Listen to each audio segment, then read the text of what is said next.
Okay ra ka mo interview? Mm. Estudyante ka diri. Unsa ka nga grade? Grade 11. Gamay ra kay nga question and very simple.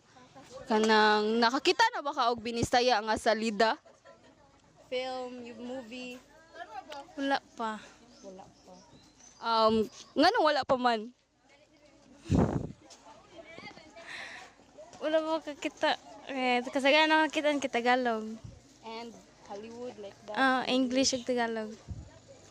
Kunang curious ka ba nga makakita og binisaya nga salida? Mm. Pili mo nindot ang binisaya nga salida. Pero na ako kaning nindot. Dili ka like awkward. Dili. Wa jud ka kakita bisag kausa. Ako nakita ng vlog ra nga kan Bisaya dili movie. So one day ka nang makakita ka, okay ra nimo.